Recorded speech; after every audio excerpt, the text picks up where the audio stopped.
Good afternoon, everyone, and welcome to our POA Board Candidate Forum. I am LaVon Mitchell, and I am your host and moderator for the evening.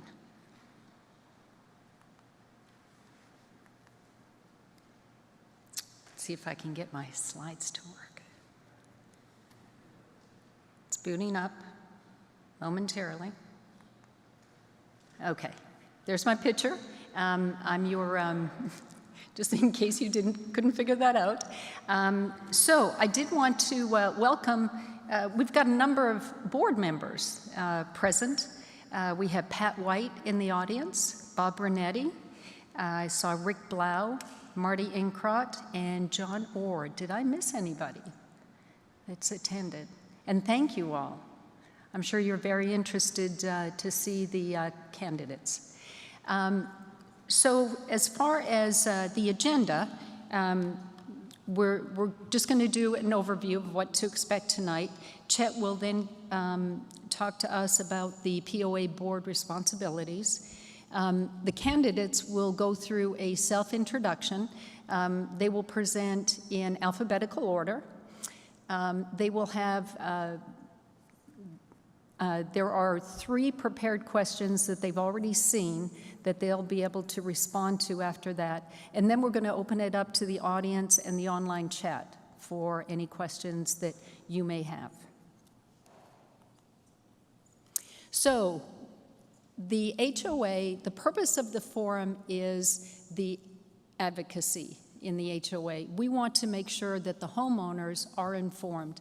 The election is important. We want to continue our property values to rise. We want the amenities to be great. We know we're a growing community, and we want to see what the vision of the future is, because it's our future. So it's important that we're all here to listen so we can make that informed decision when election day comes. So I mentioned this earlier, the candidate self-introduction. They will all have 5 to 8 minutes for their self-introduction. I would ask you that if you do have cell phones, if you could mute them or turn them off at this point, just to avoid the distractions. That'll be followed by the Q&A, as I mentioned, and then we will get right into the audience's question and answer.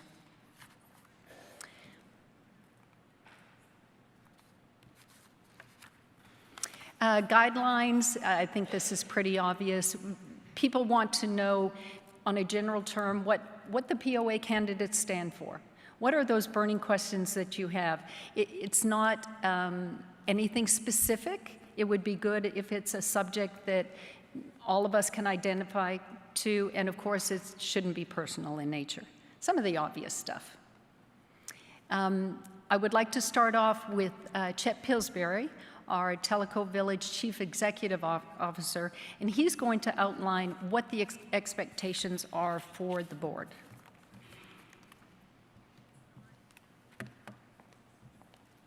Good evening and welcome. One of the things that, or the principle of what I'm going to talk about is exactly what it is the board's responsibility are to the community, to the staff, and those things are very key. And I guess I'm supposed to hit this button. There we go. Exercise of all corporate and legal powers necessary to maintain and direct the affairs of the corporation, except where delegated to officer management committees of the POA by the board. So there's a lot in that mouthful, but what it comes down to is that their task is to oversee the process of running this community and all the facets that are necessary to run this community, whether it is officers, management, the committees specifically, the POA. They need to be very strategic in their directions, working with long-range planning and have a vision for the community. Speaking of that, one of the things that we have, and I assume all of you have seen this either online or somewhere posted, and I talk about it very often. In fact, if you've gotten an email from me, part of this is listed in my signature. and that is the review and keep updating the organization's vision, its mission, its core values, and its guiding principles. If we don't have this, we really are a ship without a sail. So all of these things are horribly important to be guiding the community with.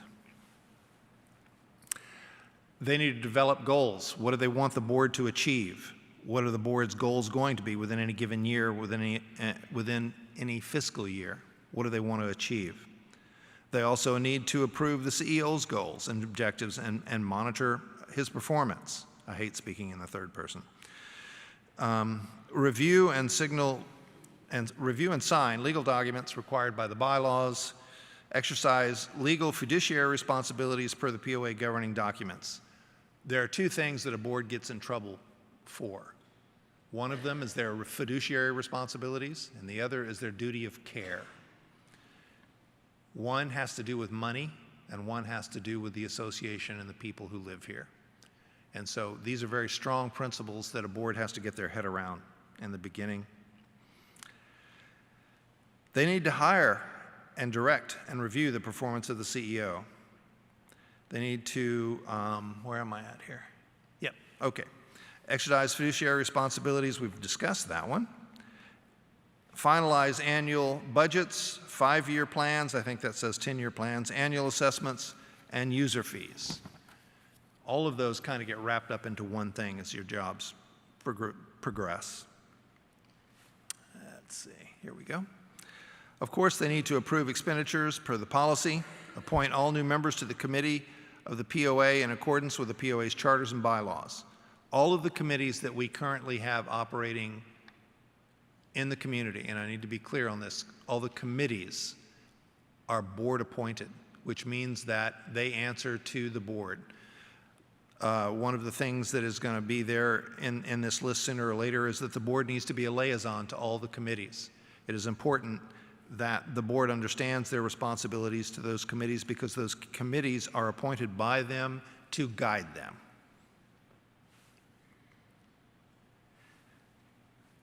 Proselytize. Their job is to go out and get new candidates for the board because ultimately there is turnover, and there should be.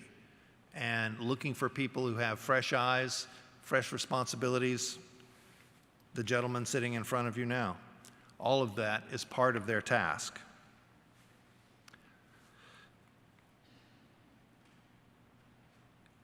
As many of you know, very often board members change. Well, it is the board's responsibility, and the item that's up there now, or before that one, to where if somebody leaves, the board is required to appoint somebody to close that gap in the board until that person's term is up. So that's another one of their responsibilities that you may not be aware of.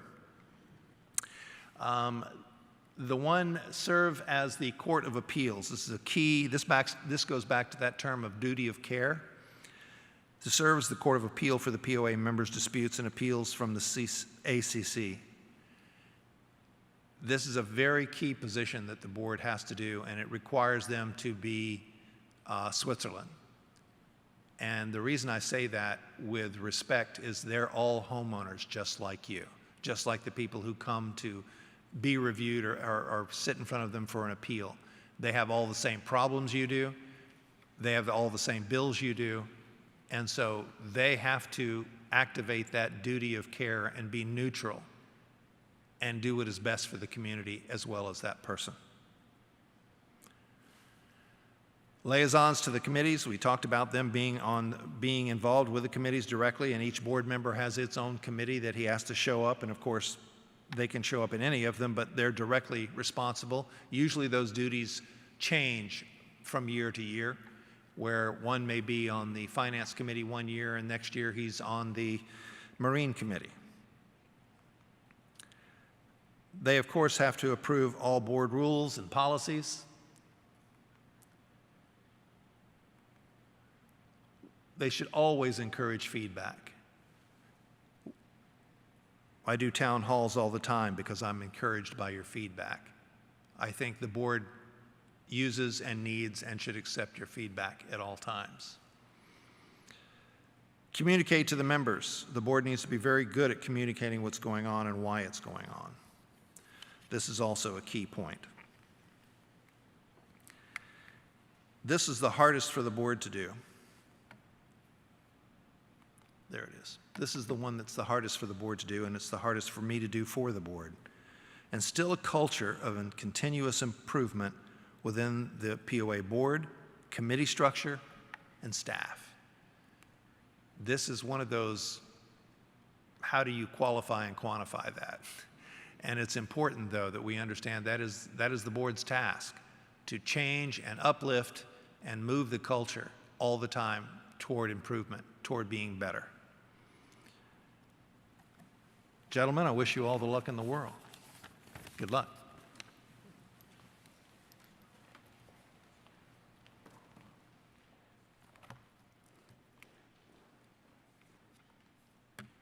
Thank you, Chet. Now it's time to meet the candidates. They are listed in alphabetical order. And first off, and they're seated. If you you don't recognize them, they are seated in that order. Closest one to us is Mike Braddock, and he'll come up. Well, let me introduce them all. Mike Braddock, Ed Grolemond, Don Hart, George Luttrell, and Mark Pantley. And they'll be speaking in that order. Mike.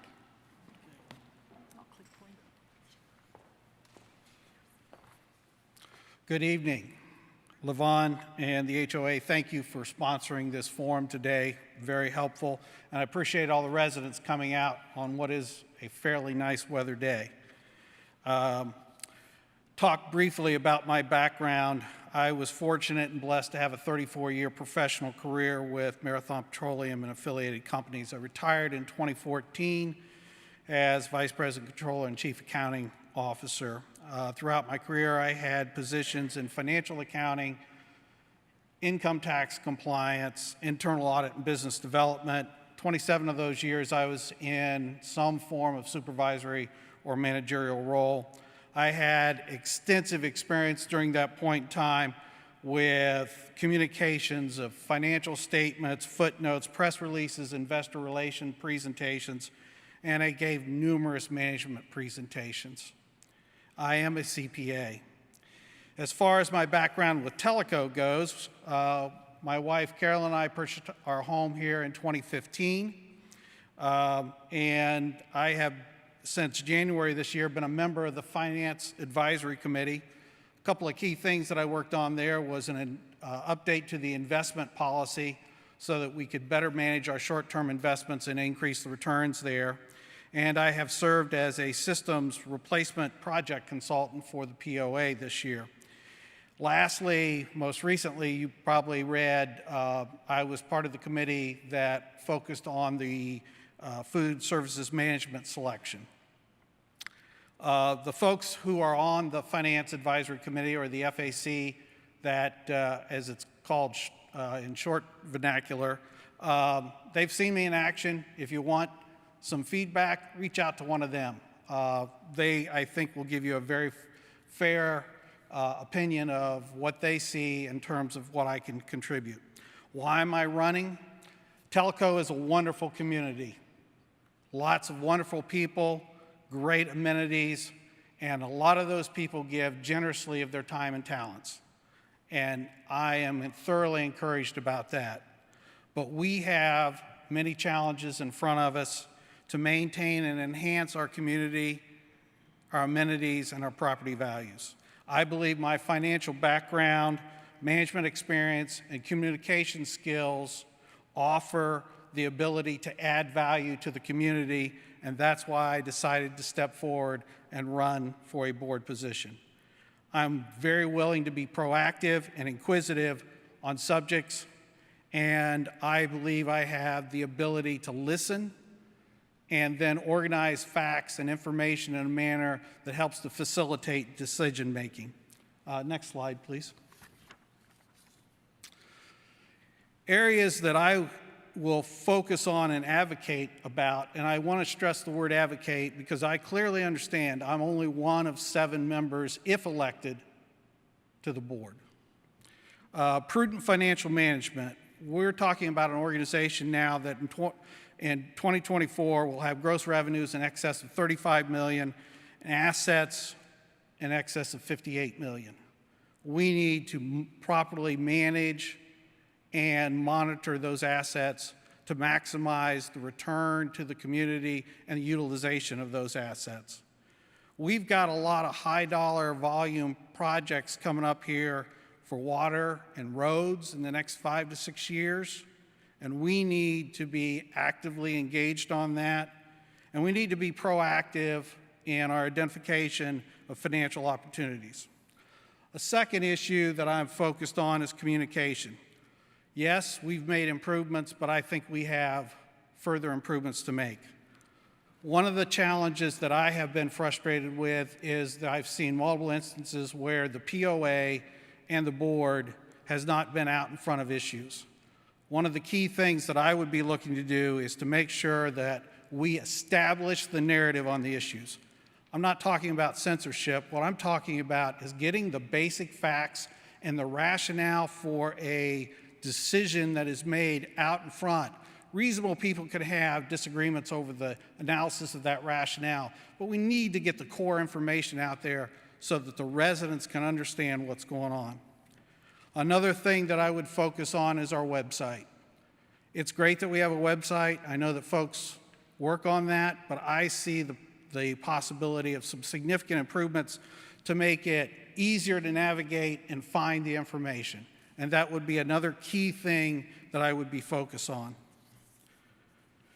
Thirdly, an area that I call organizational oversight and accountability. Chet just put up a slide that indicated that one of the things that the board has responsibility for is to establish board level goals and then report on the actual evaluation of those. That hasn't been happening, I don't think, to the extent that I believe it needs to happen. I think that will go a long way to allowing the residents to better understand the direction of the board and then how well those goals were accomplished. Budget accountability, I think, is another area that needs to have continued board focus and monitoring. And finally, one of the things that I will always support and look for is to continue ingrained within the culture of the organization safety. A couple of things that I would advance to try and do in the first year as a board member, if elected, is I would look to meet with every department head to better understand their operations and challenges, and to attend at least one meeting of each advisory committee. Right now we have, I believe, 10 committees. We'll have an 11th in January of the Food Services Committee, to attend at least one of their monthly meetings to hear what's going on with each of those committees. In conclusion, I just want to say that I'm willing to speak with any Telco resident or group this month. Please reach out. Our materials are in the back in the Narthex area there. Feel free to pick that up. There's cards there with my email address. Please reach out. I thank you for your time and attention today. I urge all Telco residents, whether you're here today or whether you're watching the video of this, to exercise your right to vote. Unfortunately, I've seen in the past that, we get, 40% maybe of the population to vote. I'd like to see that increase, and I urge everyone to exercise their privilege and right. I appreciate your support, and if you believe I can add value to the POA and the Telco community, I would appreciate your vote. Thank you very much.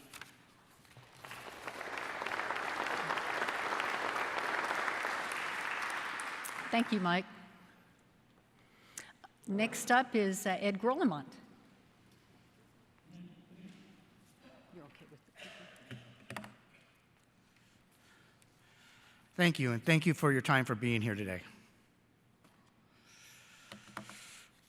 I'm Ed Grollemont, and my wife Joanne and I moved here in 2014. We built our home. We enjoy a wide range of activities here, from boating, golfing, the wellness center, clubs, and our fellow neighbors here in Telco Village. While these slides are available for you to be available, I'm going to deviate from them and highlight certain points and speak from my heart and the passion that I have for Tellico Village. You may hear other candidates speak about improving communications. I totally agree. But the difference between me and them is I know how to do this, and I have done this in my career. I have over 40 years' experience of information technology. I have earned over 70 certifications and enabled me to work on the top information system and applications from top vendors such as Microsoft, Amazon, and Cisco. I have designed and managed over 100 websites. I can apply these skills for Tellico Village. On communication, we need to utilize our technology to improve communication between the POA departments, the POA board, and the property owners. We need to conduct more short surveys. Through surveys, I want to tap into the wealth, knowledge, and expertise of the residents out there. Amenities. We have great amenities. We need to be prudent on development of new amenities and activities to meet our growing demand. Infrastructure. We're almost 85% build out. We need to focus on needs and further growth with sound financial planning.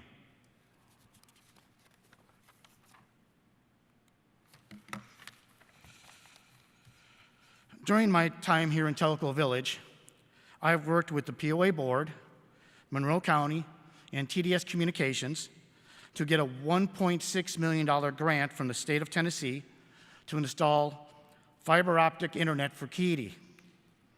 This effort saved the POA from investing over $750,000 to improve internet and service in Keedy. This was so successful, Monroe County and TDS asked me to assist them to get better internet access for Tellico Plains, Ball Play, and Corker Creek. Last year, we were awarded $16 million from the state to help improve their internet. We need to work with the counties, the villages, and stuff to help fund Tellico Village. During my 6 years of long-range planning committee, 2 years as chairman, I recommend the implementation of streaming, recording POA board meetings, scheduling of conference rooms, and a 10-year budget plan. I've worked on the 2017 long-range plan, the update in 2022, and conducted 2 village-wide surveys. And on those surveys, I'm probably the only person that read the 300 pages of comments that we got from the villagers. I helped author the master land plan use that was out there. You'll probably see the video that's out there that we gave. We walked those properties so that we can get infinite detail on how they are and what they are and what they could be used for.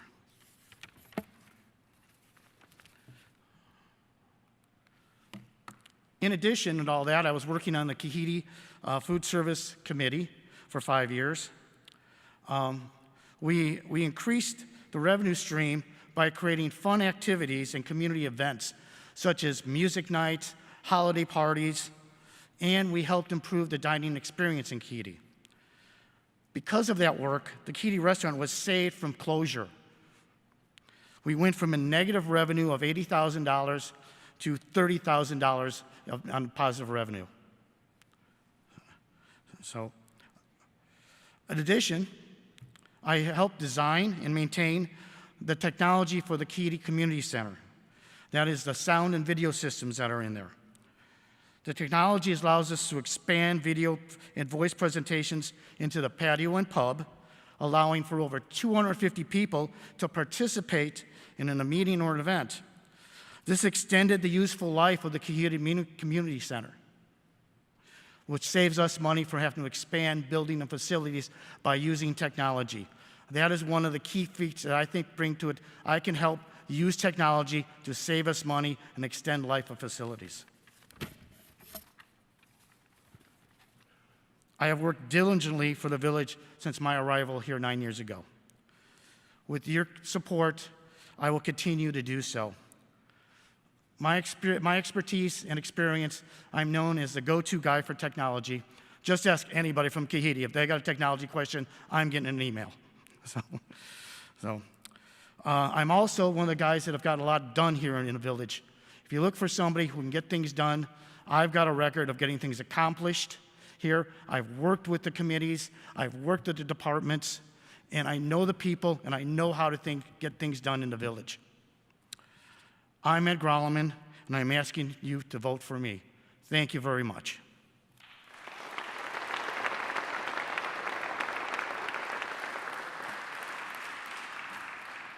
Thank you, Ed. Next up, Dawn Hart.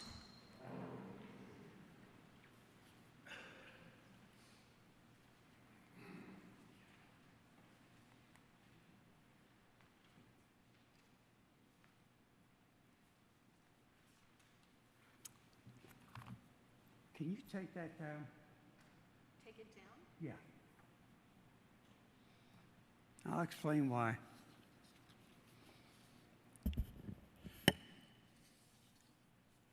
You've got some incredibly smart men up here. I mean, I heard them yesterday at the Conservative Club when we had a Meet the Candidates breakfast. These are bright guys, no question about it. You know, I get up here and I'm thinking, how do I compete with this? I don't have these backgrounds. I've never gotten these kinds of accomplishments. The reason I wanted my bio taken down is because I want you to hear me and I want you to hear my heart. What am I about? What is Dawn Hart about? I'm a people person, and I have been pretty much for most of my adult life. Everything that I've done, I've been in real estate, I've been in the investment business. I was an auto mechanic and owned gas stations for 12 years. All of that is people. Over and over and over again, it's people. I hear about communication, but I don't hear about people. People are you, all of you sitting out here. People is about every property owner. And we forget that the word property really should mean people. It's about us. The POA board has a responsibility to people. And yes, they accomplish immense things. No question about it. Great to hear.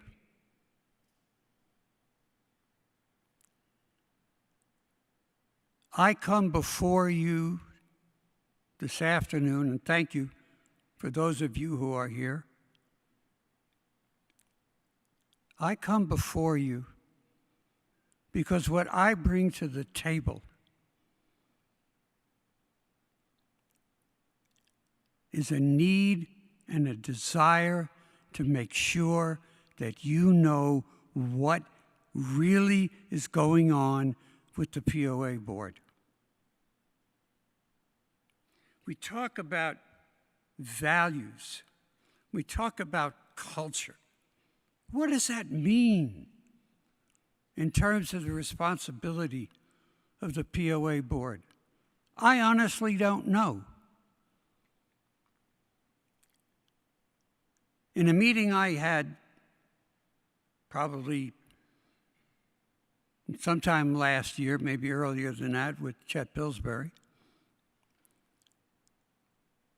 and out of that came town hall meetings. And Chet's done a really good job. He's taken a lot of personal responsibility. When he makes a mistake, he's made it public. And that takes a heck of a good man to be able to do that. But communication has to go beyond that, in my opinion. And one of the things I've proposed, we have 8 communities here. We have 7 members of the board. I propose that once a quarter, every member should be in a community and talking directly to you as to what is going on at the moment and listening to your heart, listening to you, listening to what your issues are, what your needs and requirements are. And I don't think we hear that. And I think we absolutely must.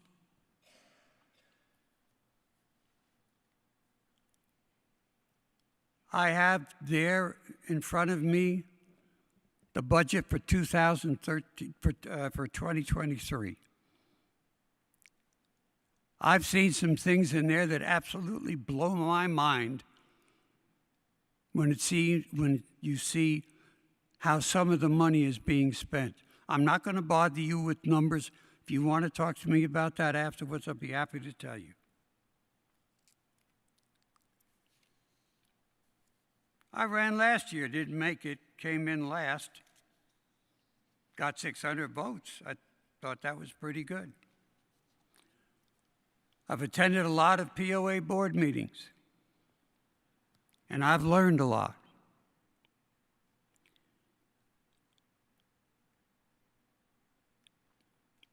I don't know how many meetings I've attended. It's been quite a few. I've also attended meetings of the Communications Committee. I think I have an idea of what this is all about. This is not easy. This is complex and it is complicated. I know and have talked with and have met current members of the POA board. They're good people. They're hardworking people. I think they're absolutely honest people. It's not an easy job. But you've got to have a heart, and you've got to have a passion, and you've got to have a desire and a need to reach out to every single one of you, every single property owner, every man, every woman.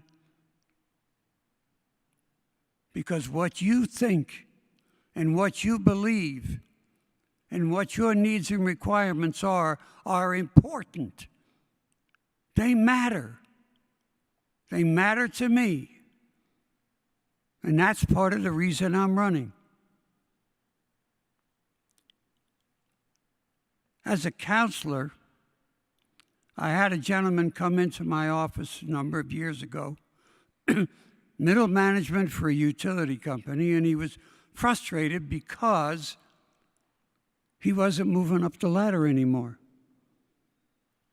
I said, "How well do you know your people?"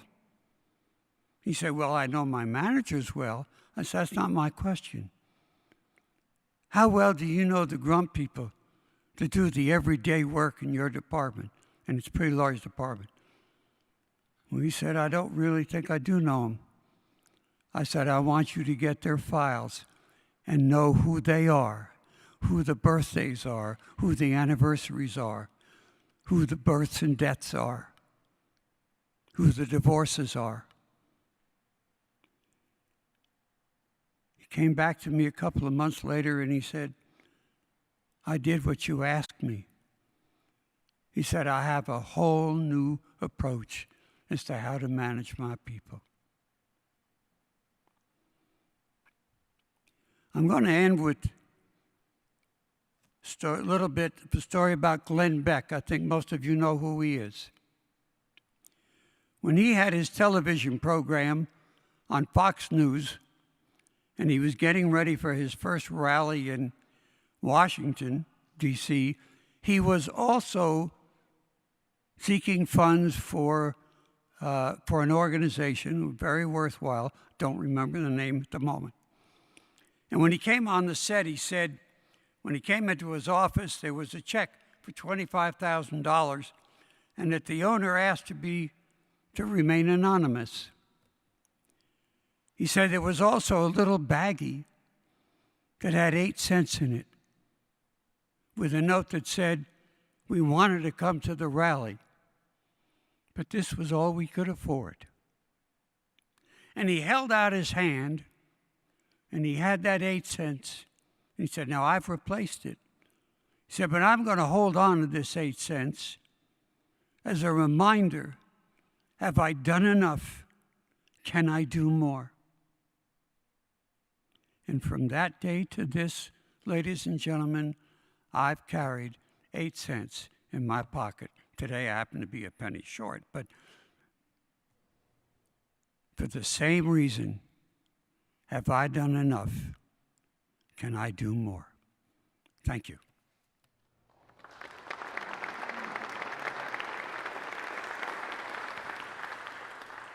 Thank you, Don. Next up is George Luttrell.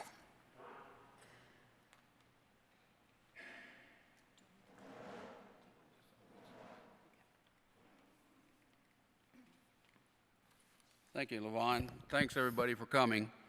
May not be able to read that up there, and I'll go through some of these things kind of quick because I want to tell you what it all means to you.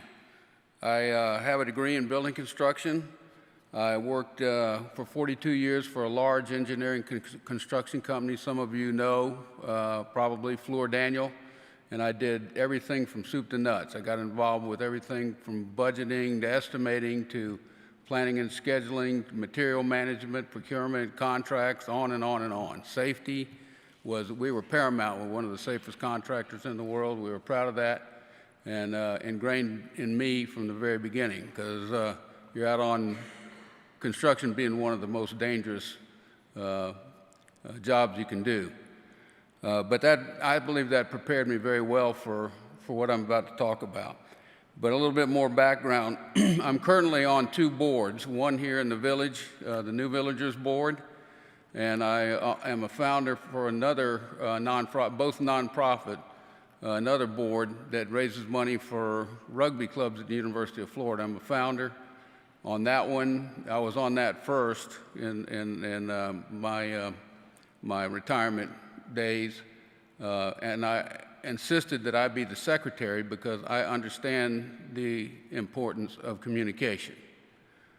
So I became the secretary. I put out the newsletter, took all the notes, distributed them, and so forth and so on. And somehow I made the mistake of answering a survey when I got here to New Villagers, and they said, "You're our new VP of Communications." So if you're a New Villagers in the last couple of years, you have gotten newsletters that I produced and sent out to everybody. So I have lived communications from that aspect, not the technical stuff that some of the other folks have talked about, and just using what was available to me when I did that. But in my professional career, at the end of the whole tenure of that, and looking back on it as I was approaching the end of it, the things that I found of most value in executing projects were the people and communications. If you don't have good communications, when you've got 350 engineers and designers out on a floor, and people, we actually, in one job, had 3 engineering centers, one in Shanghai, one in Manila, and one in Greenville, South Carolina. And I was the engineering manager on that particular one, so communications are key, and there's different levels of communication. You know, face-to-face is the best. Probably the worst is letter writing. I mean, you have to do that for legal reasons in a lot of cases. So I'm all about communication, but I'm all about people as well. When you're overseas and you're a manager, you have expats working for you. You're in China, for example, and you've got American expats working for you. You got to watch out for their welfare. Get to know them, become very good friends with them. And that's part also of building good teams. Getting to know them, empowering them, having their backs and so forth. And I felt like that was one of my my strengths as I was successful in my career. So what's important to us, what's important to me is the same thing that I believe is important to you. You know, your property values. And you know, some of this is mom and apple pie. You know, we see it, and I don't mean to belittle it or diminish it in any respect. It's very important. But it is kind of mom and apple pie. Everybody says, I want my property value to be protected. Well, what does that mean? And how do we do that? And there's many ways to do that. The amenities, we got great amenities. You know, if we don't keep those up, that's going to be an issue in terms of our property value. You know, there's a number of ways to do that. And I think I lost my train of thought. Apologize. But anyway, focus on property values and the people in the village. So looking at my experience, it's very technical. I believe that we need more technical expertise in the organization, on the board. And what I can do for you when I go out and watch the Tenacity rebuild, for example, I can see, I know what they're trying to accomplish. I know how they're trying to accomplish it. Before I get out there, I can see how they're doing it and see if it makes sense to us. I have heard a number of stories here in the last few weeks about our aging infrastructure. And I'm not just talking about roads. I'm talking about sewage systems. I'm talking about, you know, that big black tank we have in the back of our yards or something like that that has an alarm on it and stuff like that, that actually has aged out, if you will. It's gotten old. It doesn't work anymore. I have a friend who thought it was working just fine. They were having problems with it working, and they found out the electrical system was shot on it, and they didn't even know it. That was installed before there were certain codes in the area, so it was not in compliance. What that means is when you fix it, you have to bring it up to code. That can be very expensive. So we have to find ways to deal with things like that in an economical fashion. Further to that, man, 2 minutes already. Have I talked that long? Anyway, the other thing that I can bring value to is, you know, I've issued purchase orders, I've written scopes of work, and the way you control costs with a scope of work is make sure that the scope of work is well written, is very tight, and passes the risk on to the supplier, or at least you know where that risk is so you can deal with it. Very risk aware in my career. Writing scope of work, I can read contracts, both sides, purchase orders, both sides. I've lived all that stuff. And I can bring that to your benefit. Those are the things I can do for you in summary, and I will do. We were talking about transparency and accountability. When you're working for a project in mainland China, and it's a three-headed leadership directorate, one of which was our company, one was which was a German company, the other was the Chinese company. And I assure you, when a Chinese company is headed by a Chinese, he's a member of the Communist Party. You don't think I was transparent and accountable? I was. But I think I can help the board with that kind of thing. I will be transparent and accountable. Whatever I do, I'll tell you I did it. I'll tell you why I did it.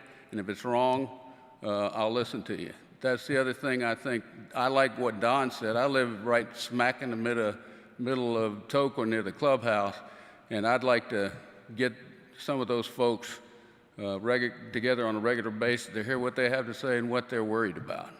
So I plan to do that if I get on the board.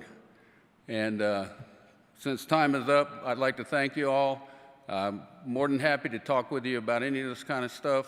I'm very conversant in a lot of technical issues. I think you need somebody with more technical expertise in the organization, and I'm the guy to do it. Thank you very much.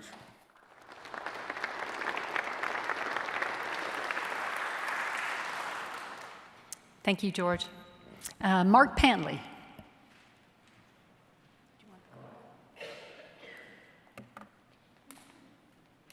Thank you, Levon. Okay, so let's see, here we go. Okay, so my name is Mark Pantley. My wife Beverly and I have been residents in Tellico Village since 2016. In the 7 years that we've been here, there's been a lot of growth in the village. And as a result, I see challenges both to the capacity of our utilities as well as to our amenities. Also in the village, we see aging of our infrastructure, and so it's starting to be felt. Some items may be in need of replacement, or repair in the future. The village is over 30 years old. Nothing lasts forever.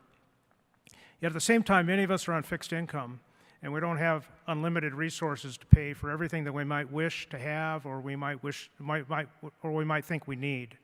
This is a challenge that we need to manage together as a community and as a village. We all moved to Tennessee for low costs. While some costs are controlled at the state and county level, some are local here in Tellico Village.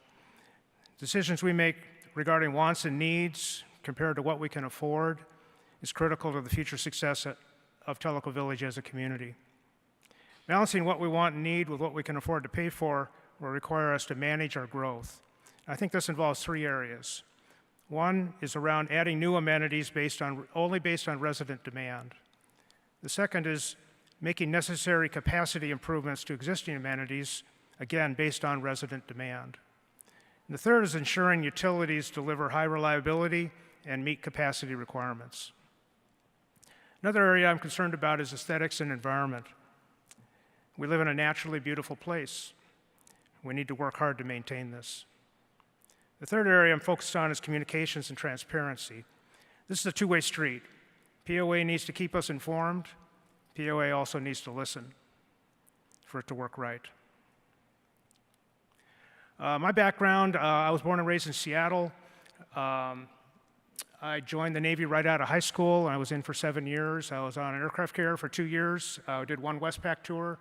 That was then in an anti-submarine warfare squadron out of California, and then spent my last 3 years in recruiting in Milwaukee. While in Milwaukee, I was awarded Command Sailor of the Year for 1 year, which was a distinction for meeting goals and exceeding most goals for the as measured at a national level.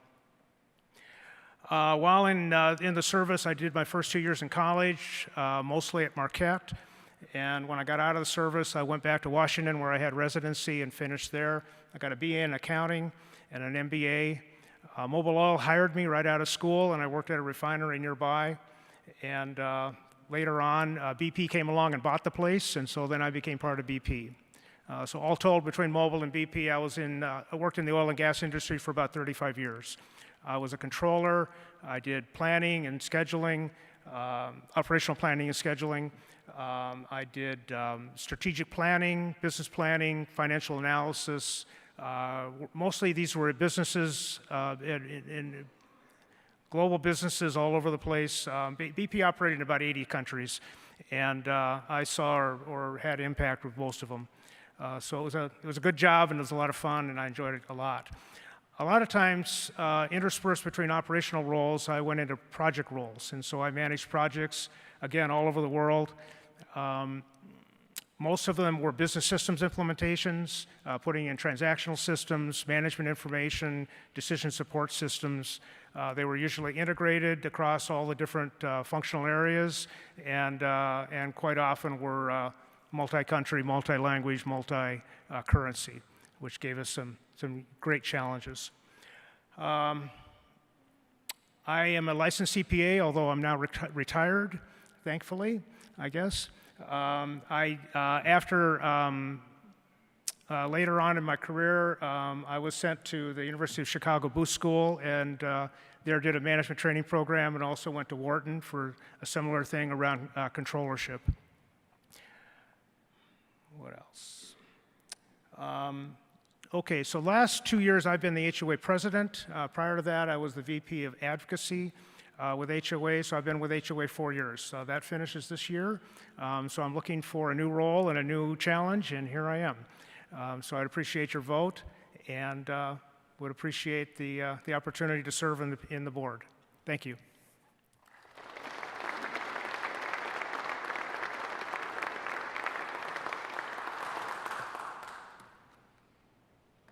Thank you, Mark. Now that you know a little bit something about each of the POA candidates, there were 3 questions that they were provided. We will start, for the first question, we will start with Mike, and then for the second question, we'll start the other way, just so we'll do something different. So the first question that the candidates received, if you are elected to the POA board, what would your #1 goal or focus be? And the answers to the questions, you're limited to 3 minutes. So Mike? Thank you. In a short, one-word answer, over the entire 3 years, if I were to be elected, #1 focus is infrastructure. If we don't have good water and sewer service, everything else becomes secondary. If we don't have good roads, we got problems. That has to be the priority.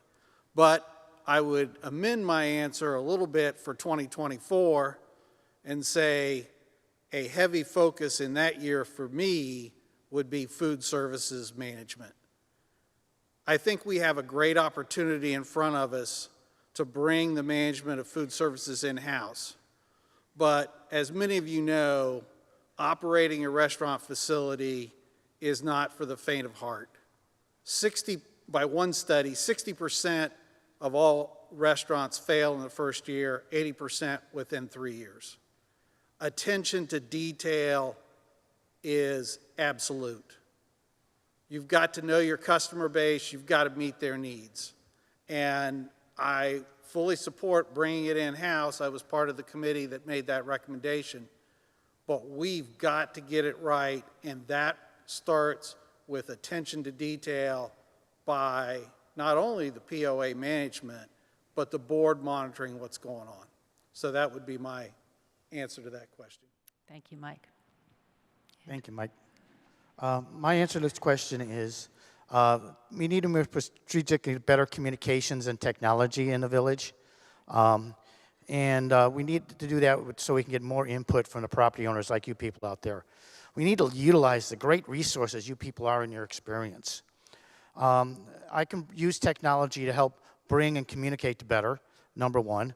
And as I discovered as working with the village, we have the licenses and tools. We can do this very inexpensively at little or no cost just to improve communications between departments and the board. The other thing I'd be looking to is I agree with Mike. I think we need to look at the food service. I have that experience both as a young man working in the back of a kitchen and also the 5 years in the pub committee for Kahidi. If you look at that, the advisory committee that they're putting together was based off of what happened in the pub committee in Kahidi. So we worked with the people on how to do what's best for the village, the events. We have made suggestions on menu, and we also made suggestions on helping management for the staff. So I think that is key because we need that to be successful. And if we do it right, we can be profitable. So infrastructure is always a key. I don't care if you have the best amenities in the world, you've got to have good water and sewer and roads. So those would be the 3 things I would be focusing on for the POA board if I got elected. Thank you, Ed. Dawn? We've got 2 gentlemen who have mentioned sewer and water. There's no question about that. The question is, what is the cost of this, and where is that money going to come from? Well, I really hesitate to, throw figures out here, but this comes from the 2023 budget. Supplemental information on future major repairs and replacements. And while this is unaudited, here are 2 figures. Sewer, $86,917,740. Water system, $150,669,000. There is no way that with a 501c3 or 4, whatever it is, that you could ever raise that amount of money. What's the first thing I would want to do on the POA board is to start asking the question, how do we do that, and do we need a different system than what we presently have? Because what we have now, it is impossible to be able to raise that kind of money. That would be my first thing on the board. Thank you, Don. I think I may have already let the cat out of the bag on this one. But my focus also would be in infrastructure, a little different approach than the other fellows, which is very important. But I told you with my technical background, I would be able to review things, take a look at things, and so forth, and be your eyes and ears as it relates to the technical aspects of the thing. Some of you may not realize, and I think I got this number right, but at any given time here since I've been in the village, there's 350 houses under construction. That means, I don't know how that turns over exactly, every month there's probably 20 that come into the infrastructure, adding new load to the infrastructure, either the existing infrastructure or infrastructure that needs to be added. So that's critical in terms of our fiscal health in the village. Like Don says, where does the money come from? Hopefully I won't have to worry about that. We got plenty of guys to worry about that. But we need to make sure that the way we do it is economical, make sure it works, and make sure it's safe. That's absolutely critical. And those were the things that were my responsibility in my professional career. So I'm passionate about that. I enjoy doing it. I'll enjoy doing it if I get the opportunity to sit on the board. So that's my answer to that question. Thank you. Mark? So my focus area is communications and transparency. I think the POA does a good job of keeping us informed about the things that are happening. We have the telegram, we have the quarterly newsletter, we have other communications to help us understand what they're doing. What I tend to think of these, though, is that they're typically factoids. They're pieces of data, they're pieces of information, and it tells us what we bought, what we fixed, what we repaired, what we painted, things like that. What I think we're missing is the story, the vision, and it's the why we're doing this explanation. And I think we need more storytelling about where we're going and where we expect to be in 10 or 20 or even 30 years, given the things that we're doing now. Communication is also about listening. We need more surveys and focus groups. We need to capture concerns and issues of residents. We need to be good listeners. Another area that I think is worth paying attention to and considering is some sort of an emergency broadcast system. When we have a major event that happens in the village, say like the main sewer line breaks, how do we tell everybody and how do we communicate? I think this is something we should think about and we should consider about how we communicate when we have a major event or a significant event. Another area I think about in this area is one-stop shopping. And so all the computer systems in the village right now are very disparate and sometimes not well linked. I think they should be combined together into a common platform, a common back office to allow residents to do their business all in one place. Paying our bills, managing our leases, booking golf rounds, booking meeting room space, events and activities offered on Teleco Life, on and on and on the list goes. But it should all be in one place. It's just too complicated right now. The other area that I'd like to focus on with communications is our POA website. This was mentioned earlier, and it needs to be the go-to place for all information related to the POA. It's our one source of truth, or it should be. And today, it's not as kept up to date as it could be. It also needs a search engine so it's easier to find things quickly and easily. Transparency is the other topic here, and transparency is really about being open with everything. We're a private community, and even though we're a private community, I think we should aspire to uphold the open meetings principles that public entities are subject to. Yes, there's limits. HR, contract negotiations, things like that are private and are not shared, but everything else should be out in the open. Thanks, Mark. Hang on to the mic, because it's coming around to you again. What am I doing? We're going that way now. I'm next. Oh, all right. Yeah, so wow. now we're Okay. starting at that end. And the next question, we've been talking a lot about infrastructure, but the recent growth has had a significant impact on the village in terms of infrastructure, example, roads, water, sewer, as well as amenity and parking capacity. How do you think the village should balance infrastructure and amenity needs? Let me get you to feel like a mic hog here. All right, so water, sewer, roads, to me, those are stay-in-business items. The toilets have to flush, the roads have to be usable, minimum water pressure is required not only for our personal needs, but also to support the fire hydrants during an emergency. Those are just givens. Ensuring our core utilities are performing well requires maintenance planning and ongoing predictive monitoring to catch issues before they happen. We can't always be sort of, oops, it happened. We need to get ahead of this. There are other utilities, though, that could help ensure our future, and I think those include internet and phones. We need reliable coverage for 5G wireless across the entire village, no more dead zones. We also need more options for the internet, including fiber optic to all residents. I think our marketing should be that we're a 5G and a 1G community. That means 5G wireless phones and 1 gigabyte internet service available everywhere in the village. We market Tellico Village as a golf and water community, yet we have 2+ year waiting lists for dock and storage space. I think we need to ensure that all current amenities are available within a reasonable amount of time for all residents. That requires a focus on capacity planning for all amenities.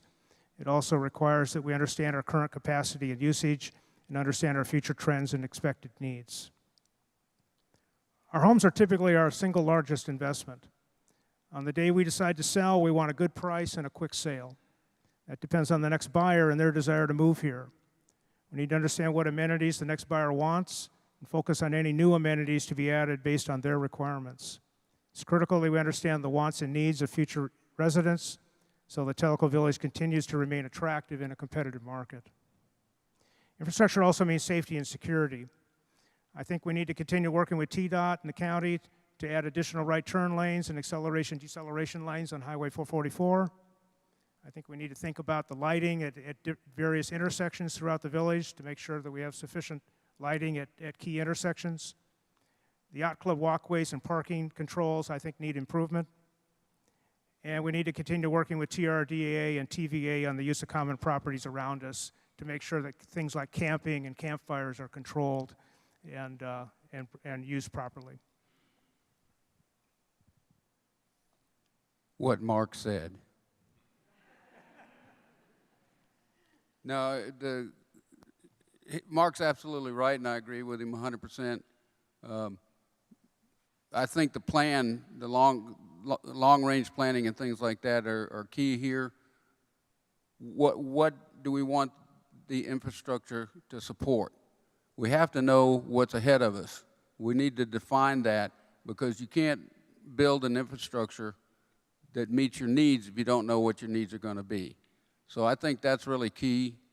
You know, I've already talked about I will be able to help from the technical side of the thing, but first, infrastructure has to lead amenities, in my opinion. There are some opportunities, I think, to increase our infrastructure to solve some of the problems that even Mark mentioned. It would take strategic expenditures, well-planned, well-organized, so we can get additional revenue and make it better for ourselves and incoming neighbors. What George said. Now, I think it is pretty obvious that you've got to take care of the sewer and water first, because without that, you're not going to have amenities. The other part of this equation, I think, and you know, I always like to ask questions. There are only so many lots left that could possibly be built on. That also tells us what we need in the way of sewer and water. I mean, that you can't build a house and not have sewer and water. It's impossible. Nobody would live there. So knowing how many lots are potentially available to be built on, that helps us to know what the requirements are for sewer and water. But it still begs the question that I posed a moment ago. While all of this is important, where is the money going to come from to pay for all of this? We have, what, some 10,000 people that live here? There's no way that 10,000 people can come up with hundreds of millions of dollars. It's just not a possibility. So we need some other way to govern in order to be able to have the financial ability to be able to pay for this sewer and water and amenities and all the rest of it that make up what is Tellico Village.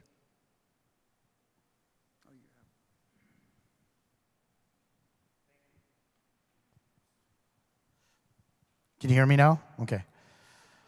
Okay, I felt like a Verizon commercial there. Okay.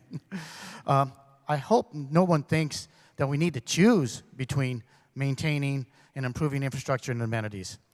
We don't need to choose between them if we plan and manage our finances correctly.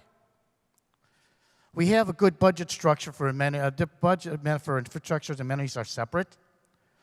The PO board has a strict process, which they're going through today.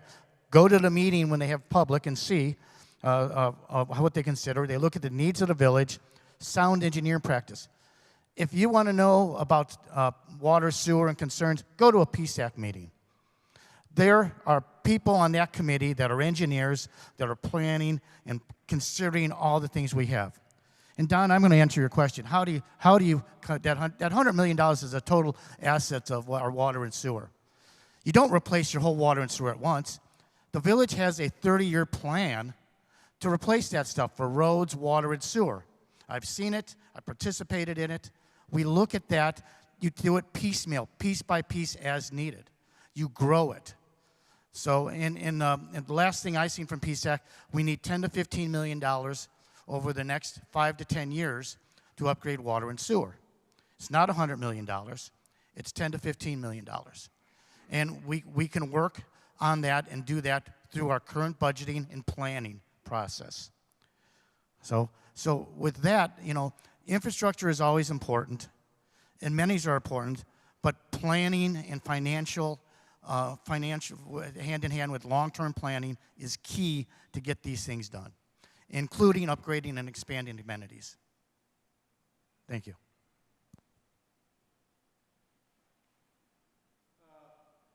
I'll just tack on what I believe are some additional thoughts here. We have a little setup. Okay, Ed turned me off. Am I back on? Okay.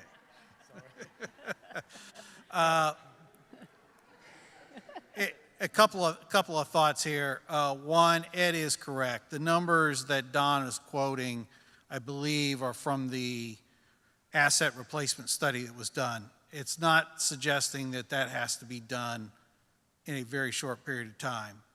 There's a gentleman sitting out there that spent, a couple of gentlemen sitting out there that spent considerable time in that asset replacement study, and that was a huge contribution to the village in having that information. But we need to have perspective, but it's a balance from my viewpoint, because amenities are a big part of our way of life here. We have a huge pickleball club. We got to have pickleball courts. We have tennis players. We have a wonderful wellness center. And as we add people to the village, And I think right now we've got about 1,000 undeveloped lots. Those amenities are going to get more use and more demand for time. So we've got to be creative in that regard, and it's a balance, in my opinion. It's a balance of funding from the POA plus the Timeless Teleco Foundation. We have a lot of generous people here, and I think for the right cause and for the right amount of planning, and if we can present a case, we can get a balance to be able to develop those amenities, which I believe are a core part of why many of us come to Teleco here. So that would be my answer to the question, not to duplicate some of the answers that have been already given. Thank you, Mike. And hang on to that mic. Okay. Don't turn it off. Question number 3. Let me go forward. And this is the last prepared question, so for those in the audience, start thinking about additional questions you might have, and anybody out there in the viewing public, I'm going to be watching that online chat also for questions. So the final prepared question is, as you've observed the current POA board operate, what areas do you wish had received more focus, or were there areas that you felt received too much focus? And Mike, we'll start with you. Thank you. So following up on my earlier comments, I would say an area of focus that I think needs more attention is goal setting and then reporting on the results of those goals to give a clear indication from the board to the community what the direction has been and what we've been able to accomplish. In a lot of cases, there's a good story to tell, and I don't think we've told the story well enough. In other cases, getting feedback from the community about those goals, I think, would be a key enhancement to our processes. Secondly, continual improvement of the management over our financial resources. And let me hasten to say, I do not want to give one hint that there's been any fraud or anything like that. I'm not saying that. What I'm saying is I see the opportunity to be more efficient in a number of different ways. One example. Right now, the estimate that I've been given is we have about 1/3 of our payments that come in for assessments in water and sewer is done in an automated manner. The rest of them are done by checks. We've got to get better at that to make ourselves more efficient. It'll help reduce our costs and our administrative efforts. And it's just one example of how we can, through continual efforts, improve our processes. And then thirdly, I refer back to the points regarding communication that I had mentioned in my prepared remarks. Those would be the areas that I would hope that the board would focus on going forward. I really don't have anything that I would cite that I felt got too much focus. So I'll stop there. Thank you. Thanks, Mike, and for leaving the mic on for me, too. Thanks. I've worked with the POA board for 9 years in a variety of different things. I think they've done a great job on managing the budget, but there's more to be done. And that is where my technical skills and problem solving can help. The board is supposed to be strategic. And with that, we need to focus on delegating the implementation responsibilities to the management staff and be to be assisted by the advisory boards. Well, the success of the board needs to be more communication between the board and the members. And that's where I can help by bringing in different technology aspects and issues in there. Sometimes I think the board, on the other end, gets too much in the weeds in the day-to-day. That's Chet's and the management team's job. We are there to guide them, but we're not there to do the day-to-day issues, the board. If you look what Chet put up before that, yes, but we're not there to manage the day-to-day issues. For communications, where I can help here is, we talked about the website. The long-range planning committee demonstrated something to Chet and the technology manager, Kevin, a few weeks ago, a way to use the, to make the Blue Book very accessible by asking a question. So you need to be able to get an answer to that and take you to the section of the Blue Book. that's one way you can put that on a website and utilize, make it easier for people to get information. More clear, less link clicks to documents, and high-end project to be on the first page, like the Tenassi rebuild should be on the first page, first access you get to it. So you can see, you don't have to dig through 4 different menus to get to one click, one easy way to find. So those are some of the key things that I think the board needs to improve on, and I can help work to make those, achieve those goals. Don? I want to go back to this. We keep hearing the word communication. You know, there's an old saying that all elections are local. And I think that that is true. And this is why I've advocated for direct communication from board members to the individual communities.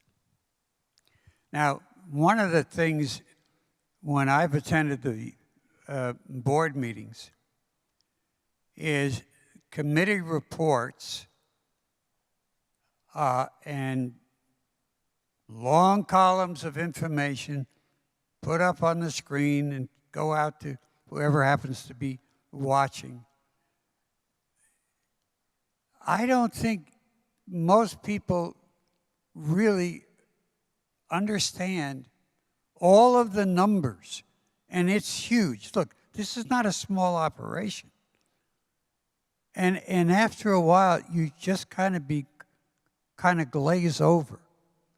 So one of the things I would look for is there some way to simplify that in order to make it more effective so that most people can understand? I want to double back, if I can, the numbers that I quoted on Soar and Water. I didn't make that up. That's in the budget. Unaudited, but it's in the budget.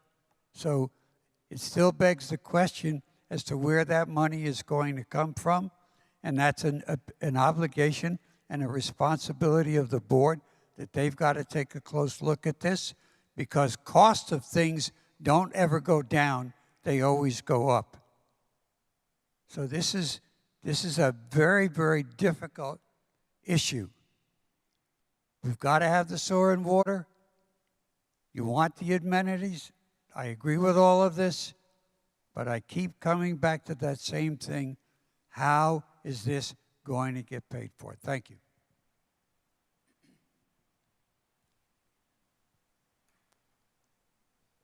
Truthfully, I'm the youngest resident that's sitting up here, so my perspective of how the board operates is rather limited.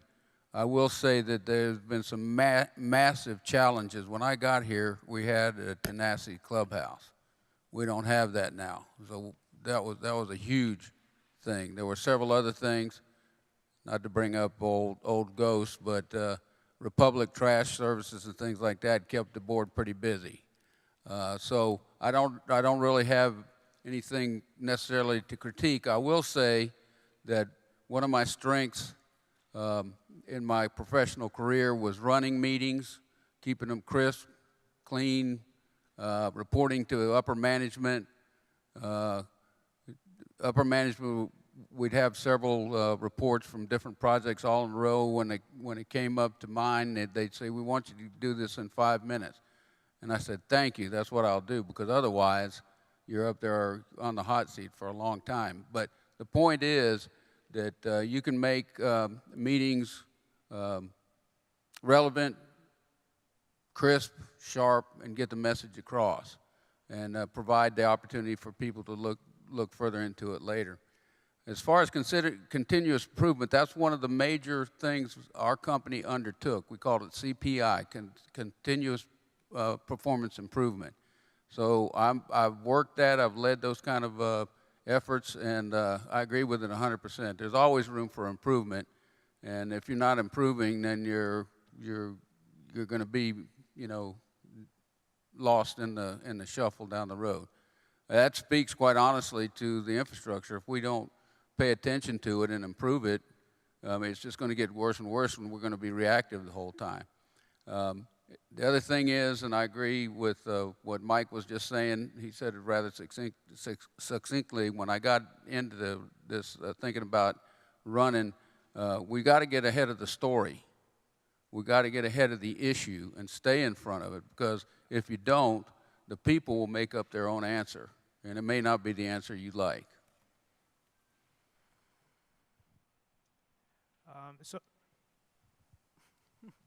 Okay. Did it die? Can you hear me? Oh, I thought it died there for a minute. Okay, sorry. Okay, so in the area more, I think about A&E. Aesthetics and environment is central to our values and guiding principles. Chet, in his briefing, talked about the vision and mission and values and guiding principles. And in the values statements there, it says, we strive to maintain, protect, and improve our natural and man-made environments. And in the guiding principles, it says, make A&E impact a key part of relevant decisions affecting Tellico Village and its property owners. I think this focus needs to be more obvious in our decision-making going forward. A&E emerged in the 2019 Long Range Planning Survey as the #2 priority, right behind financials. At the time, the board formed an A&E committee, which then worked on the topic for a couple of years. The committee was shut down in 2021, at which time the HOA took up the topic, and we formed an A&E committee to continue the work. And today, HOA A&E committee meets regularly and works with our other communities and organizations around the Tellico Reservoir. There's several A&E events that are planned for next year here in the village. We all moved here because of the water and the trees and the natural beauty around us. Keeping an ongoing focus on A&E will help us to ensure that it stays that way. And I think the POA has an active role in this. Another area that I think about that we need more of is with the board is strategic and tactical work. And so more strategic and tactical, less operational. I think Chet's done a good job this year in helping the board move in this direction, and I think we need more of this. It's Chet's job to manage the village operations, not the board's. The board should be thinking hard about the future of Tellico Village by setting the strategic and tactical plans. One thing I think we could do less of, and it's been touched on here, is being less reactive, and that's back to communications. If we have better communications, we should be able to stay in front of most emerging issues. I think a measure of success in communications is just that, not being caught on an issue. This also helps residents to understand emerging issues as they develop so that there are fewer surprises. This means getting input from residents before decisions are made and having an ongoing conversation that I think is back and forth between the board and staff and the residents as things evolve and as things develop. Another opportunity, I think, is to look at communications channels we use. We need to identify more ways to reach residents. The telegram works well for those who subscribe, but not everybody subscribes, and it doesn't reach everyone, therefore. And so there are other channels and other ways to communicate, and I think that's worthy of some thinking as well. Thanks, Mark. Hang on to that mic. So now we get to the point that we'd like to take questions from the audience. If anybody has a question, please come up to the microphone, and all the folks will respond back. Yes, sir. Please state your name. My name is Gig Wolkowski. I've been a resident for a little over 2.5 years, and I have a yes and no answer that I'd like to hear from each of them. Okay. It's about a situation we had earlier in the village that Chet actually had a town hall meeting about. It's the $2,500 entry fee.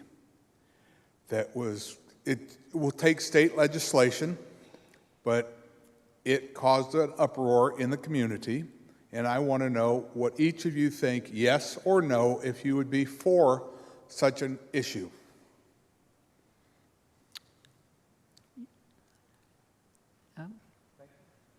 It's going to start with Mark, but think about it. First, I think, first of all, the way it was presented to the legislature could have been done a whole lot better, but I think the issue itself is problematic because in my mind it's another tax. No. George? Yes and no.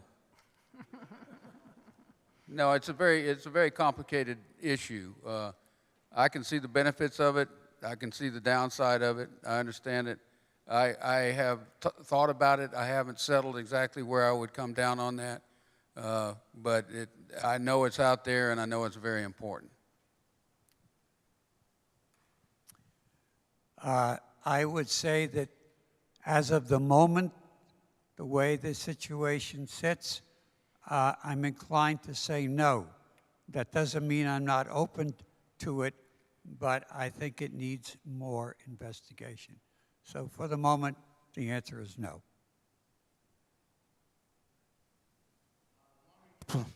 Long Range Planning Committee looked at this in 2016 and made some recommendations to the board to look into this.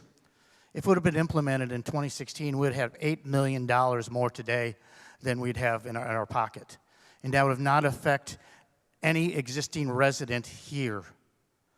So I'm looking at those statistics and those numbers, and if you look at other communities that charge $15,000, $20,000, I don't think it's going to stop anybody from buying a house here for $2,000, $2,500.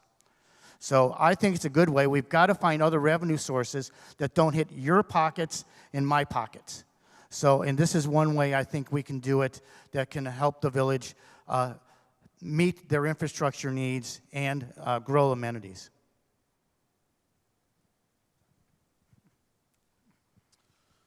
I would say a qualified yes from this standpoint. I understand the rationale. I understand the fact that it's implemented in many other managed communities.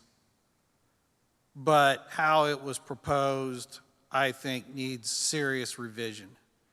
We need to ask ourselves a lot of questions about, okay, what have we got in the situation if homeowner A wants to move from the current house they've got to another house? And there is more of that going on in Tellico than what I realized until I started talking to folks. You've got the situation where if it goes from a homeowner to their children, how are we going to handle that? And I think a key aspect of that is the fact that if it's a state law, we don't control going forward how that is managed beyond the words that are in that legislation. So we've got to make sure we've got that stated properly and how we want it to be utilized, and to give the board as much control going forward as possible.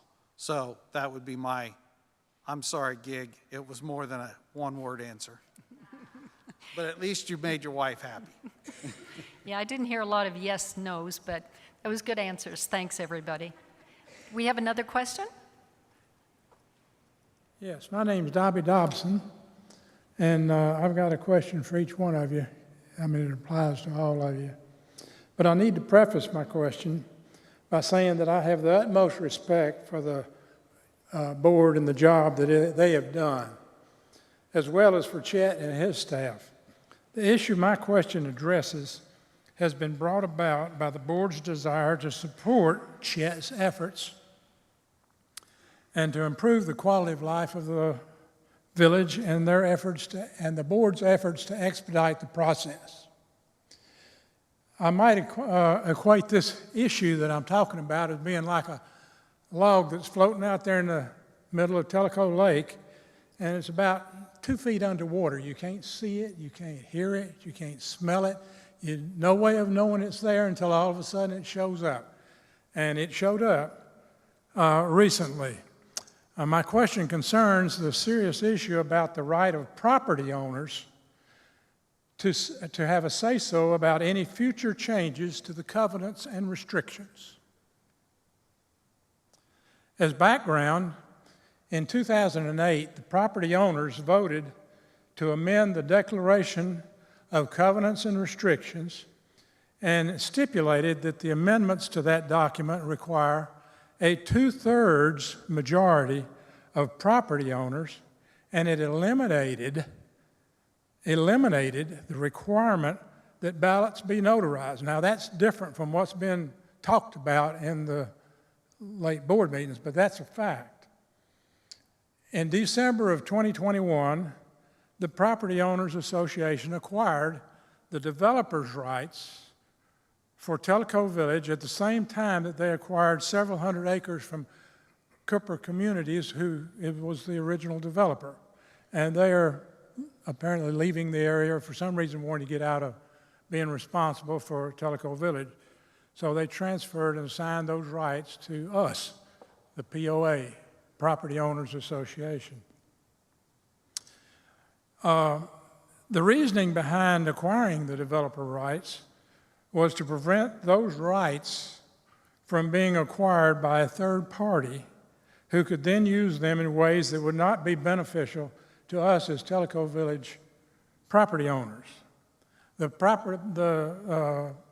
phrase that I heard mentioned was we'd be controlling our destiny when all of this discussion was going on. Now, the crux of the situation came in August at the board meeting when an amendment to the covenants and restrictions was approved without any vote by the property owners. The legal advice was that whereas the POA had acquired developer rights, the POA board now had the power to make these changes without a vote by the property owners. So that is the situation that we're in right now. There's no vote by the property owners whatsoever required because they've got, the board now has the ability to change those without any input. My question to each of you is, will you promote board action to implement a legally binding solution so that any future changes to the covenants and restrictions will be subject to the procedure specified in the declaration?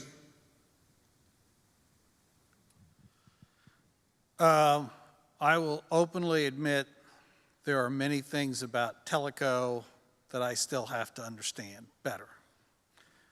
You made some statements for which, clearly what has been identified is there is a significant hurdle to change the covenant and restrictions. Exactly. And that is huge to be able to do anything there.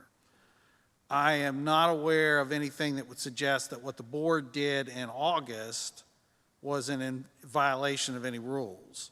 I can't speak to that one way or the other because I haven't studied those. But what I will say is I understand some of the consternation around some of that. I think it was an opportunity where, again, some better background, some better communication, some better understanding out to the residents would have alleviated a lot of angst that came about. But clearly, we got to be, in my mind, we got to be very careful about what we ask for in terms of having things required. It's not only 2/3 of the folks voting, as I understand it, it's 2/3 of all property owners, and it's got to be notarized. That is a tough, tough hurdle to overcome. So I'm not sure if I've answered your question, but I can't give you a better answer sitting here today without further study. I would agree with Mike on that. We need to further study. This is, this is just coming to us here. I would need to look in more detail at the documents. I'd like to sit down with the lawyer and the POA board members and look at this. But it is my understanding, like Mike said, that any change to the covenant requires 2/3 vote and, and notarized. And I guess previously when this was done, it cost almost $200,000 to do that. So that is not something we can do lightly here. So any change to the covenants should be looked at extremely and get a lot of input from the public before we make any changes to them. Yeah, I have to agree with that. Look, is any part of the covenant subject to change? The answer to that question is yes. How you go about doing that and what is involved, that's a very, very different matter, and that's a different kind of question. To change a covenant, I would first say there has to be an extremely good and valid, justifiable reason to change it. And if you don't have that, then the answer is no, the covenant should not be changed. If there is a valid, verifiable reason, then there has to be a process that's just been suggested, the 2/3, and that's got to be notarized, and everything that's attached to it. So it's a good question, but it's not a simple answer.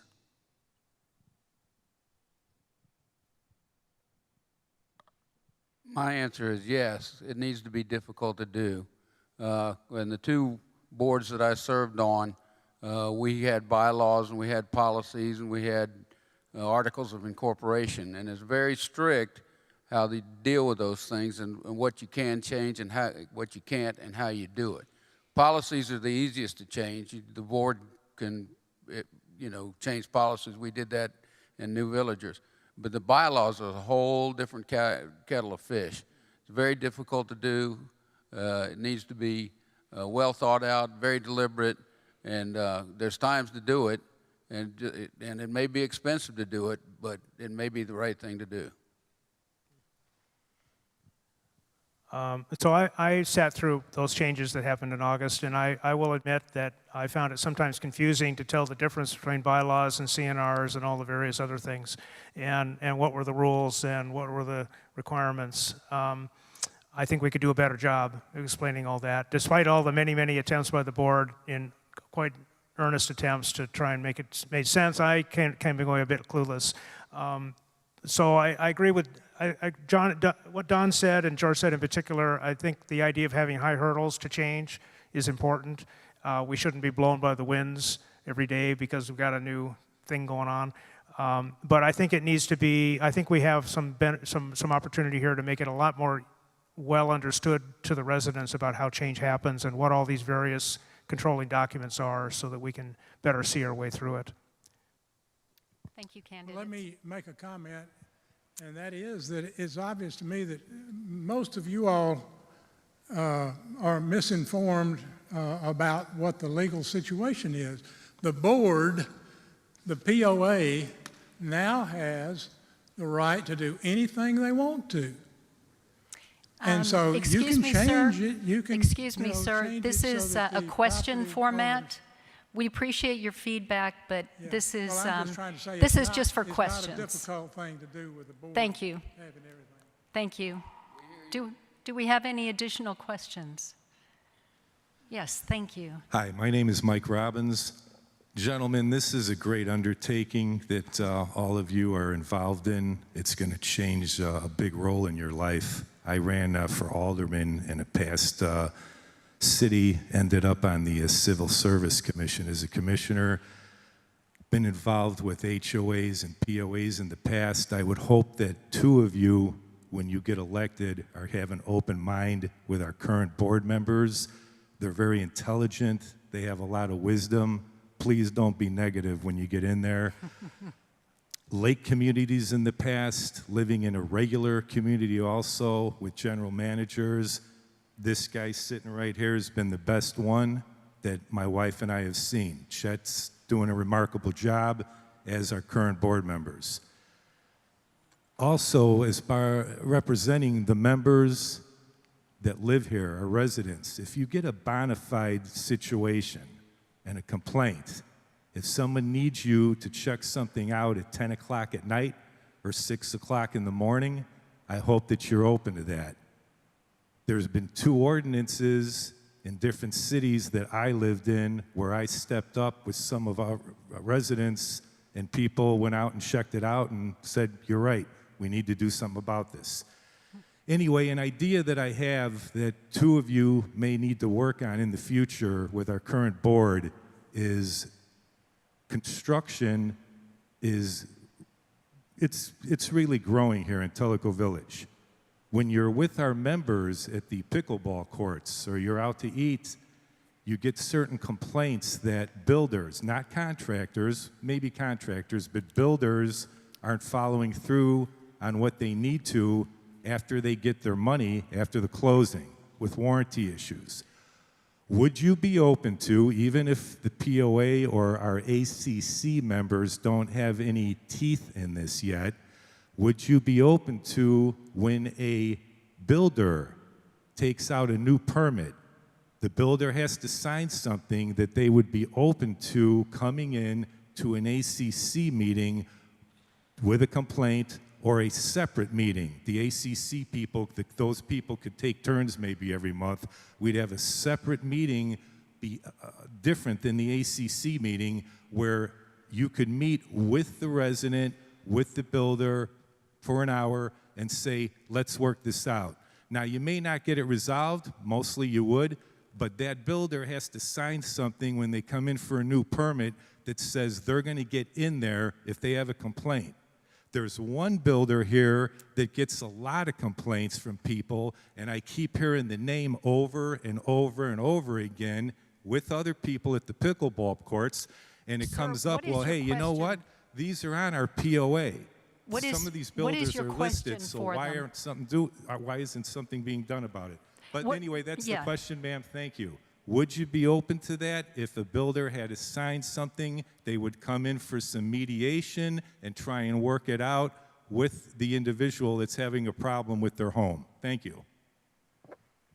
I think it's a good question. In principle, it makes sense, but as you've proposed it, I think it's a little complex, and I think that there are some things with the CAA that are already in place. But it is something that certainly can be looked at. Complaints on the part of an owner who's having a home built. This is a very difficult time for them. Friends of ours, it took 2 years for the house to get built. So, yeah, there's some difficult things that go in, and there is one builder who is no longer building here. And without mentioning names, that is one that I know for a fact that he's done.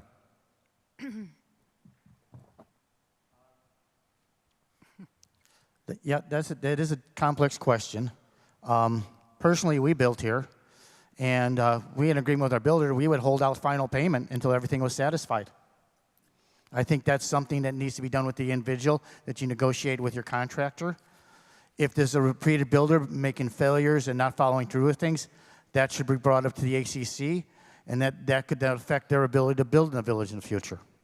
But I think the ACC doesn't have the power or the manpower to go out there and force a builder to make changes after the closing. So I think that's something really a personal responsibility between the homeowner and the builder. Thanks, Thank you. Ed. Go ahead, Mike. I agree with Ed's answer. That would be, in my opinion, inserting the POA in the middle of what is a contractual relationship between the builder and the resident. And that, unless it's a clear violation of the AC or of the POA standards, I just don't see that as a viable situation for the POA to be in the middle of. George? Yeah, as I mentioned, I've been here a relatively short time, and we moved into an existing home that didn't need any builder help and so forth and so on. So what I'm not aware of in East Tennessee, because I came from South Carolina, is there are levels of compliance that are required by various authorities, typically. There's Southern Standard Building Code. I don't know if that's what's used in East Tennessee or whatever, but the builders have to comply with these things. So there's a recourse through non-compliance, if you will, if that's what we're talking about. But like the guys were saying, I don't know that the organization, the POA, whether it's the board or Chet's organization, has the resources and the wherewithal to deal with that. You get into a whole bunch of legal things and so forth and so on. I think it's a good idea, and I think there already are review boards for complaints about things that we do control. Maybe we could have a sounding board or something like that to help guide some people, but I don't know that we could really get into it in great detail and take it on for the property owner. I think that'd be pretty tough, actually. I have two thoughts. One is I think the POA could help residents in terms of presenting maybe a model agreement or something, because George is right. The relationship is between the homeowner and the builder, and the POA isn't necessarily part of that conversation, but they certainly could help in terms of providing the homeowner with assistance in terms of perhaps recommended model agreements or something to develop the relationship and arbitration rules and all that kind of stuff, so the homeowner could carry it forward if they wanted to. I think the other thing is with the ACC, needs to be at least nominally aware of the performance of each builder. So going forward, as they approve new permits, they know kind of the history, and it's more than just sort of the rumor mill or the water cooler talk. It's probably actually real life data that they accumulate over time, so that they understand whether builders are doing good for us or not, and whether we want them to continue in the village or send them elsewhere. Great, thank you. Yes. Good evening. My name is Mark Richer, and I've been here since April of 2020. I live in Tanasi Shores, and I have just two small, easier questions. There's certainly a lot of priorities that you have to deal with as a board and obvious as the CEO and the staff. So thank you for all of that service in making this better for all of us. One of the things that we don't get too much talk about is our golf operations. And I was wondering, with all the growth that we've had since my arrival here in April, it's been roughly about 20% a year. Is there a plan at some point in time for golf operations to stand on their own and not be subsidized through our budget? Any thoughts? Yeah, go ahead, Mike. No. Golf, so you're looking at golf operations to stand on their own, not being subsidized by the village? Is that what you're looking for? At some point in time. Looking at the golf budget, they're subsidized between $800,000 and $1 million a year by the POA. Okay, all our amenities are subsidized. The wellness center, name an amenity, they're all subsidized at some point. No, the only amenities that are really profitable right now are the RV storage and the marinas. So I think for me, when I came here, I figured our POA fees pay a little for everything. Yes, golf needs to be efficient. They need to be operate as much as close to a break even as possible. Sure. And one of the ways to do that, someplace I'm a golfer, some people are going to get mad at me, is we charge almost $30 more a round for an outside golfer. So if you really want to get more profitable, increase the outside golfing. But that is, but only in the times they're not available to us, the regular golfers here. I appreciate your position. I would just say that perhaps, just maybe, that with the increased amount of golfers that we have day to day, month to month, year to year, growing 20% a year, there should be at some point in time maybe a reduction in the amount of money that we have to use to help them along. And again, not a big deal. I thank you for your time with that stuff. Sure. Thank you. So I sat on the Finance Advisory Council, or committee. One of the things that we have looked at and talked about there is trying to narrow down those subsidies. It's not going to happen overnight. Of course. And it's a balance. But in my opinion, and others have heard me express this, we need to benchmark what we charge for our amenities against third-party options. Sure. And that is a way for us to begin to try to, in what is a fair manner, because it doesn't do us any good to charge more for our amenities than what somebody can go to a third party. Without question. But we've also got to look at what that brings in terms of our financial situation. And golf is a very popular sport here. About 100,000 rounds a year right now is what's being played. 85% of that is resident play. So when you are looking at the revenue for golf, at the end of the day, what really moves the needle is the resident play and the fees associated with that. But I would hasten to add, that same thing is true for the Park and Rec memberships, primarily the Wellness Center, but all of the Park and Rec assets are tied in under that membership. And the same thing with Marine. we have finite options there in each of those cases. There's only so many boat slips. There's only one wellness center, CHOTA, courts, that type of thing.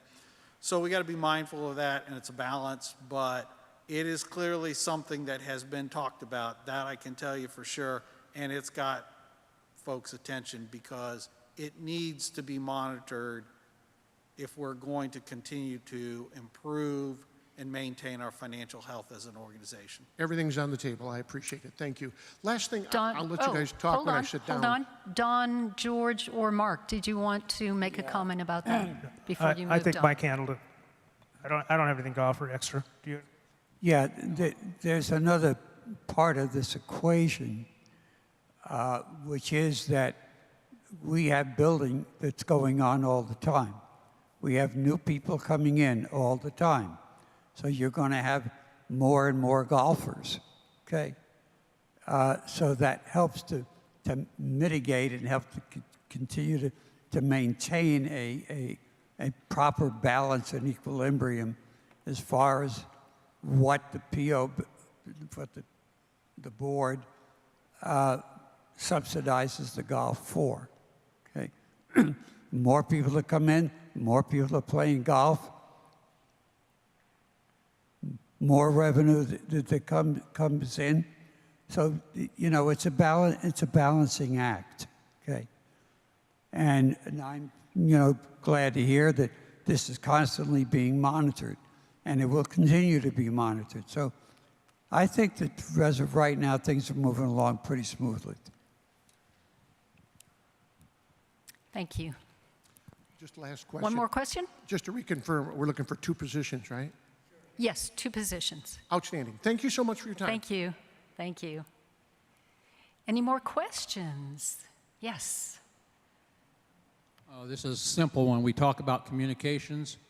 There's a lot of information coming to us, I think, already. It may be a little difficult to get to for some people and that kind of thing, but do any of you guys have an idea how to get us to communicate better, participate? You know, elections, we have a small percentage. Surveys, we get a small percentage. Any ideas on how we can get the voice of the people, more of the people speaking their voice rather than just a small group? I'll start with that one. Okay, so I think you just said part of the answer. It's things like surveys. I think the POA ought to be surveying us to the point where we're sick of being surveyed, and that we get our chance to express ourselves in various ways. It's like there's a meeting room survey going on right now, and that's a good thing. And if you haven't done one, send it in. But also, I look back to some of the work that Long Range Planning's done over the last few years, and when they held focus groups, I participated in that, and I think that was an ideal chance to sit in a room with a number of people around a common topic and talk about what you think and what you need and what you want and what you like, and it's a great way to have input. And so that's where I would start, surveying, focus groups. Beyond that, yeah, volunteerism is a key for the village. I mean, everybody in the end needs to step up somewhere. It's just really a question of where do you find your place to step. Thanks, Mark, for the plug, because I was involved in that survey for the meeting groups. Also involved in the 2 surveys that we made for, previously, and some other small surveys that we've out here. So I think that's a good thing. Also, the focus groups.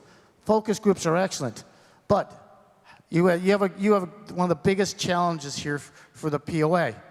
We have advertised this event over and over, every channel we can get. Well, we have 150, 200 people here. So, you know, we can push it out there, but trying to get the input back is really a challenge. Because, you know, I'll say when we do our surveys, we send notices in water bills, and every notice we do TV interviews and things like that to promote this stuff. And we got 40% of the people to respond to the survey, which is really good. But where were the other 60%? So it is a challenge that we're all going to have to work with, and we're going to have to try different things. Some will succeed, and some will fail. But I think we need to continuously make the effort to get the people involved here. And we have such great expertise in this village. I would love to see more people step up on subcommittees for finance and long-range planning and recreation. and utilize the talents that you use and bring those to the village. Thanks, Ed. You raise a good question. It's very interesting. So 2020 presidential election, I've been told Village participated in that voting close to somewhere in the 80% range. Right. So it's tapping into the motivation of the voters and the individuals. I think a lot of it is listening. I will tell you, I commend the folks as I have been meeting with different folks as I'm running for this position. There are opinions out there, and people are not afraid to express those opinions, and that's great. So I think I don't have a magic bullet answer for you other than to say we got to keep working on it and opening the avenues. But the flip side is we've got to make the POA communications as concise and focused and transparent as possible and not overwhelm folks by throwing too much out there. It is a balance. It's not easy. But I do think listening and trying to open up as many avenues to get feedback from people is beneficial. Thanks. You know, your question goes to the heart of what I talked about earlier. All of this tends to be local. You know, about 2 months ago, I was out at Kahiti to meet with a group of people, okay? And that kind of one-on-one really does make a difference. The fact that somebody running for the POA board would come out there and listen to them, that made a difference. They want somebody to represent them on the board. Well, you know, we don't have that kind of a structure, but I think that there is a way to be able to do that. We have to make this personal. Personal for you. Personal for every community. There has to be a mechanism that gets out to each individual in each community so that you have the opportunity to express your needs, your requirements, your wants, your desires, whatever that happens to be. The board has to listen to this. Doesn't mean that the board is going to solve it, but they have to listen to it. They have to know what your heart is. That's what I meant talk about here earlier. What's your heart? Where are you coming from? We need to know that. And the only way we can do that is if we go to you directly. And that's something, maybe my plan is not the best, but there has to be a way that we get out to each community one-on-one so that you hear what's coming from the board and we hear directly what's coming from you. From my perspective, what I plan to do and what I've been able to do here in the village, and I've been quite amazed, quite honestly, when I moved in. We were new on the street. People came by and said hello. You know, you go into most communities, even in upstate of South Carolina, it's a very friendly place. We just don't see that. But I try to go to a number of different groups, activities, talk to people, let them know what I'm about, and what I am, and what I plan to do, and so forth and so on. We've got a potluck neighborhood picnic this Sunday, and I'm not going to turn it into a campaign event. Oh, maybe that would be a good idea. But talk to people, tell them, you know, I'm here, you know, I'm friends, you know, encourage them to vote, those kind of things. I think we need to walk the talk, so to speak, I guess is what I'm trying to say. And quite honestly, it's fun around here to do that. You meet more and more people of like mind and so forth and so on. So, yes, it's hard to do. You know, the old saw about you can lead a horse to water, but you can't make them drink. You know, if people aren't going to do it, they aren't going to do it. But they will complain. Just go on next door. Okay, thanks, everybody. We need to wrap it up now. Great questions. I didn't get anything from the online chat, but I'll monitor it for a couple more minutes, and anything that I do get, or if you think of something later, just email me.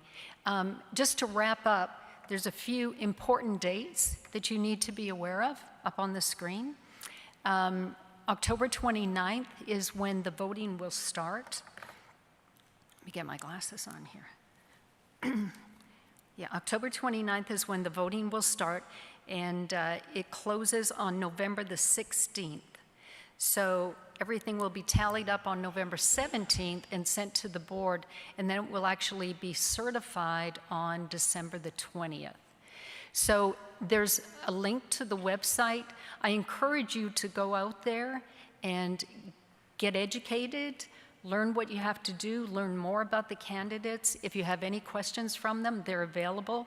They'll be in the narthex for a couple of more minutes if you have anything additional. But get out there and vote. We'd really like to see a great turnout. 80% would be great. I think that's what we should shoot for. So thanks everybody for coming, and have a great evening.